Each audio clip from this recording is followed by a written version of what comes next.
For 22 years, there has really been one case that has haunted the mountains, and that would be the mystery of an 18-year-old that shortly vanished after leaving work.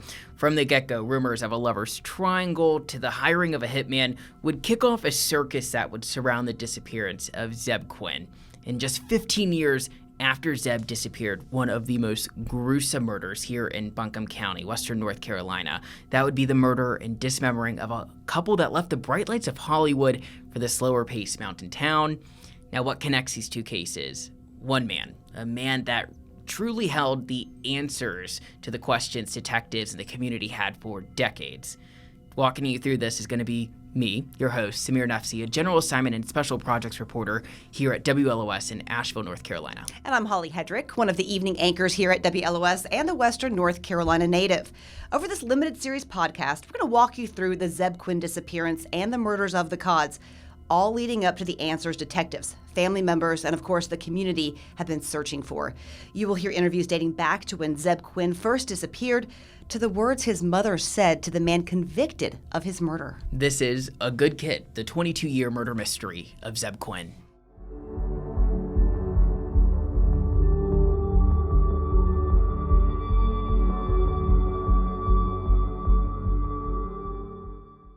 And this was honestly, and still is, one of the biggest mysteries in Western North Carolina.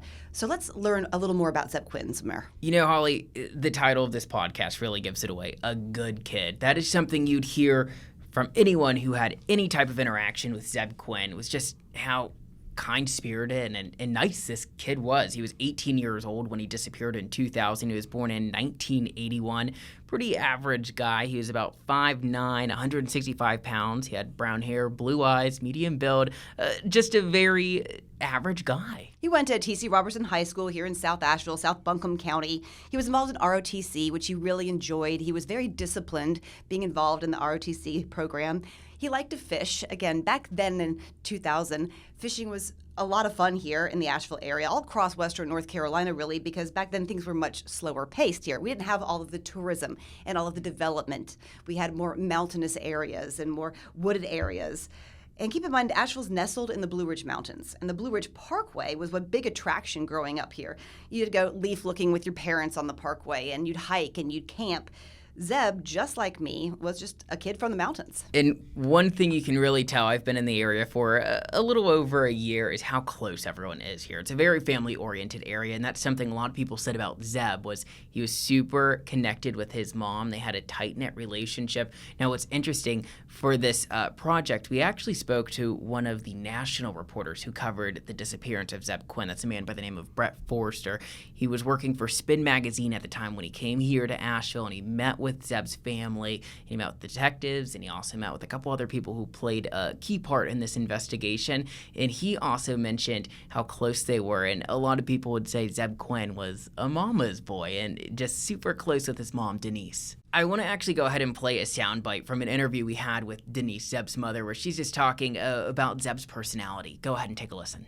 A kid that had no trouble whatsoever showing his affection. Didn't matter what his schoolmates, classmates thought, he would hug me in front of them, and you know, we were really close, and he was a good kid. You mentioned Brett Forrester earlier, a journalist for Spin Magazine, and according to one of the articles that he did, he said that Zebb liked to play pool with his father, and we understand they used to go to a place called Q & Spirits. It's on Hendersonville Road in South Asheville, actually down from the Walmart where Zebb worked, so it was close to his workplace. Q & Spirits, I've been there.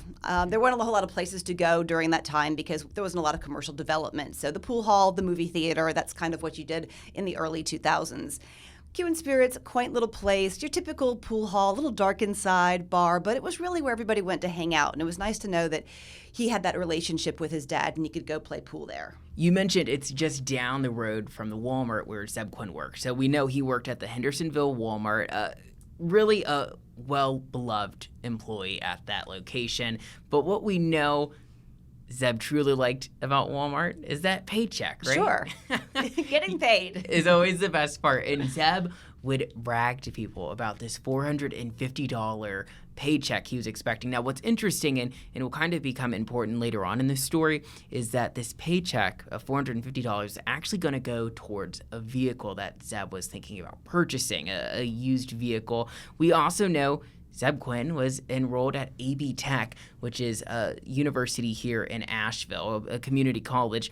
But Holly, you actually were in college in 2000, so give us a little bit more perspective of that time frame. So I wasn't in school here at AB Tech. I was away at Chapel Hill, but I came back here to work on the weekends. Ironically, I worked at a little bar in between the Walmart and the pool hall on Hendersonville Road. So I came back here and worked on the weekends. It was a safe place. That's how I would describe growing up here. We had very little crime at this point in Asheville. It was a safe place to where you didn't lock your doors, you didn't lock your house doors, you didn't lock your car doors.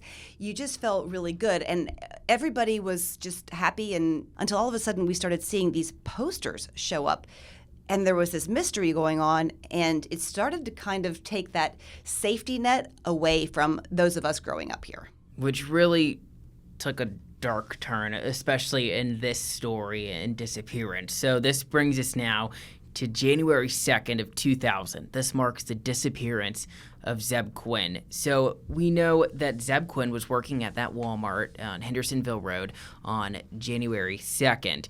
Now, what's interesting, a co-worker of Zebb Quinn actually spotted him in the parking lot talking to a man by the name of Robert Jason Owens around 7:30. Robert was a former employee, so Zebb goes back to work and he clocks out around 9:07. And this would mark the last time anyone had seen or heard from Zebb Quinn. And this is not a person, again, the good kid, that you would expect to just vanish just like that. That's right. And his mom really echoes that statement that she wasn't anticipating her son would just simply vanish. So let's go ahead and kick out to a soundbite from his mother where she talks about the last time she interacted with Zebb Quinn. I wished him Happy New Year and kissed him and told him I loved him. And that was the last time I saw him.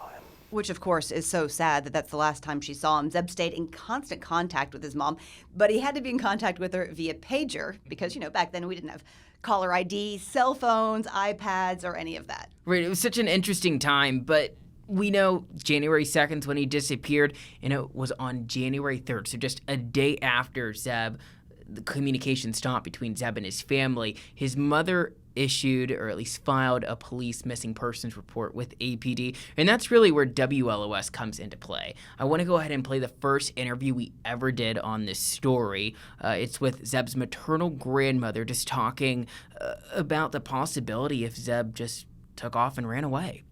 The only thing if he ran away would be if he was afraid for his life or something, but he's never been involved with anything.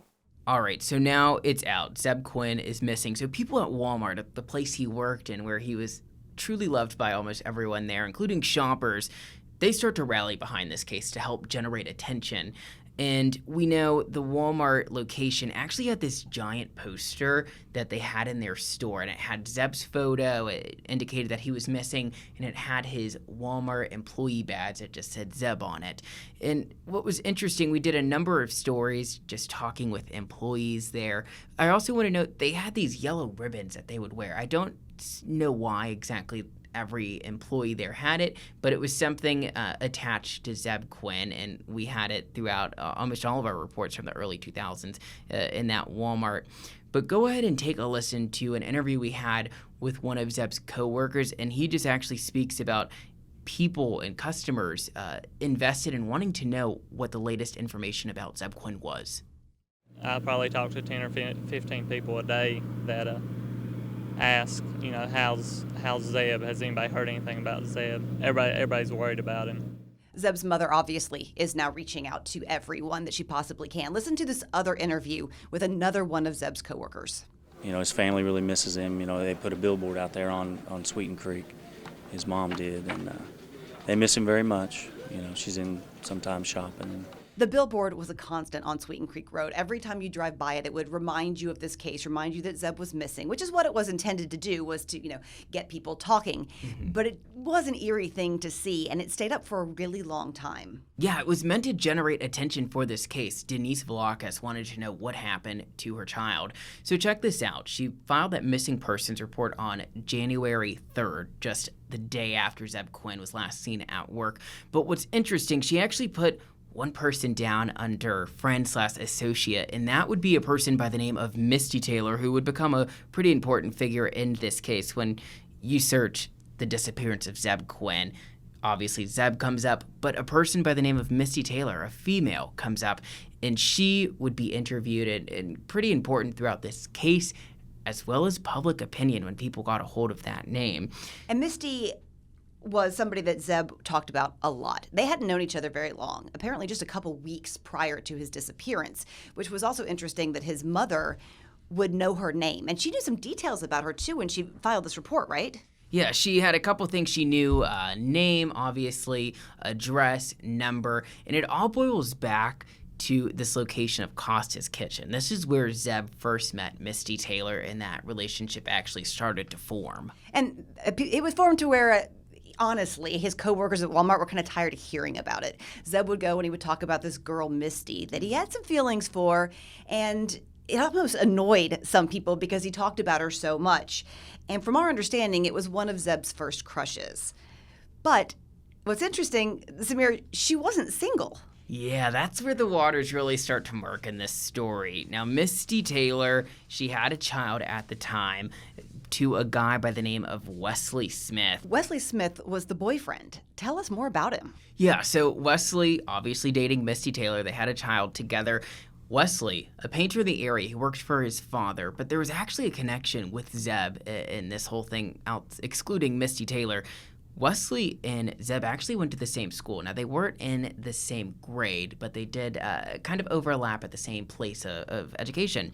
But what's interesting, we know through reports from APD as well as witness statements that Zeb attempted to call Misty one night, and Zeb told people that Wesley actually picked up the phone or at least called him back, and now Wesley's alleged to have threatened Zeb at this point. And the reason he got in contact back through him was he star 69'd the call, and obviously it went back to Zeb Quinn. And that's what you had to do back then because you didn't have caller ID. You hit star 69 and it would call it back. So Zeb would tell people after this happened that he was fearful of Wesley Smith. During an interview with the investigators, Zeb's coworker Gary Shuvert told police that Zeb told him that, quote, Wesley Smith was crazy. Yeah, it just gets weird and weirder, so to speak, with this case. But what we do know, there was some chatter with the Walmart coworkers as well as in the community that Wesley Smith was allegedly abusive towards Misty Taylor. Another person started to get involved at this point, and that's Brandy Quinn, so Zeb Quinn's older sister.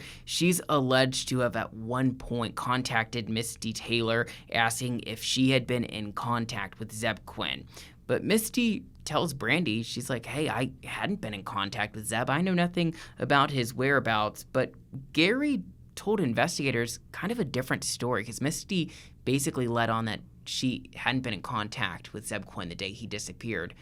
But when investigators start to talk to Gary, he said that Zeb was actually waiting all day for a page from Misty Taylor. Again, Gary is the co-worker at Walmart with Zeb, and Gary really helped paint a picture, or at least the hours before Zeb's disappearance. He tells investigators that Zeb was talking to Robert Jason Owens just before he clocked out of work. Now, this was around 7:30, and remember, Zeb clocked out of work at 9:07 and was never seen again. I actually want to play an interview with Zeb's mother at this point, and you can just hear in her voice she is desperate for the answers as to what happened to Zeb Quinn, or at least where Zeb Quinn was located. I've talked and talked and talked with people, and the hardest thing of all is not knowing. My daughter and I both, if Zeb is dead, then we can go with that, but not knowing is so hard. Understandably. I mean, I'm a mother. The bond and the love that you have with your child is unconditional. And remember, Zeb and his mom were really close. Yeah, so Denise actually shared this story at one point, kind of to build out that relationship between her and her son. So Denise was a nurse at Mission Hospital, and of course they would page Zeb and his mother. she shared this one story. Basically, she was running late, and Zeb messaged her, paged her to ask what was for dinner, and she didn't get back to him. I assume she was probably busy at the hospital handling some matter there. But when she got home, Zeb was actually upset with her about this because he was like, hey, you didn't get back to me. So it really just speaks volume to how close these two really were. So you can only imagine how distraught she was whenever Zeb disappeared. But I want to also talk a little bit about her reaction to the Misty Taylor connection. Now, we know Zeb and his mother were super close, so if Zeb had something or knew something, you could almost guarantee that Denise also knew about it. So she wasn't really supportive of this relationship between Zeb and Misty Taylor because he was that mama's boy. So at this point in the investigation, we're days into it, and there's no sign of Zeb Quinn. So APD doesn't have really any direction in the case. They don't really have any hard evidence as to what happened to Zeb Quinn. No direction. But things take a dark turn just a couple days later. As we mentioned, Zeb loved his job. He was a great employee. I think he only missed a shift or two ever in his career there. He was dedicated and he was loyal. So you can only imagine the surprise when his manager, Patty Andrick, had when she picks up the phone one day and the person on the other side claims to be Zeb Quinn. I'm going to let Patty, in her own words, tell you the call, how it all happened. This is from a 2004 interview. Take a listen. I got a phone call here at the store, and it turns out it was Jason Owens calling in saying that he was Zeb Quinn and that he was not going to be in to work. And I knew that was not Zeb's voice. And so as soon as he hung up, I hit star 69 on the phones to find out that it was traced to Volvo Construction Company where Jason Owens worked. That's just such a bizarre thing to have happen, as if Patty wouldn't have known that wasn't Zeb Quinn's voice. But investigators, as you can imagine, end up talking to Robert Jason Owens. That doesn't take place until January 11th. Jason tells investigators he, quote, apologizes for playing phone tag with them. What's interesting about this interaction, Jason surprisingly doesn't deny calling Walmart. He says that Zeb Quinn contacted him that day around 10 or 11 a.m. to ask if Jason could call out on Zeb's behalf, which is just a weird thing to have happen. You know, I mean, Jason wasn't working at that Walmart, so why would he do it to begin with? But we don't need to go down that rabbit hole. Jason also says that Denise Valaka, Zeb's mom, had accused him of knowing where Zeb's at. So at this point, things are kind of all over the place, but Jason also gives investigators kind of a little bit more information. He says that night that Zeb accidentally ran into his vehicle, causing less than $100 worth of damage. So, Samir, at this point, we basically have three characters in this scenario. Yeah, we have Misty Taylor, Wesley Smith, and Jason Owens. Now, what's interesting about this connection of characters, right? Misty Taylor and Wesley Smith obviously know each other. Robert Jason Owens doesn't know these two. So it's interesting that these are our main players in this case at this point. So there's no connection between Robert Jason Owens and Misty and Wesley? Not one that they admit to in the beginning, at least. I mean, later down the road, we learn a little bit more information, but there's no connection at this point for investigators to even connect the dots between these three. Things take a more bizarre turn when Zeb Quinn's Mazda that he allegedly ran into Robert Jason Owens with turns up. Now go ahead and take a listen to this clip from a story we aired in 2000 that kind of describes the items found in Zeb's car. On the back of the car, there was a set of lips that was drawn on the back window of the car. And on each side of the lips is that exclamation point. Inside the car, investigators found this, a magnetic hotel key. All right, so as you can imagine, pretty bizarre thing to find in a parking lot.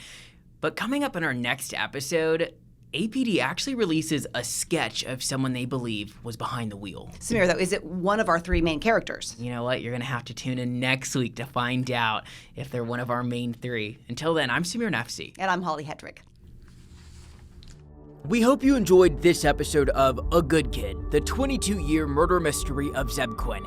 If you're not already, make sure to follow this channel to stay up to date on all of our episodes. Also, leave us a review and feel free to give us a rating. It really helps boost our show. Until next time, I'm Samir Nefsi.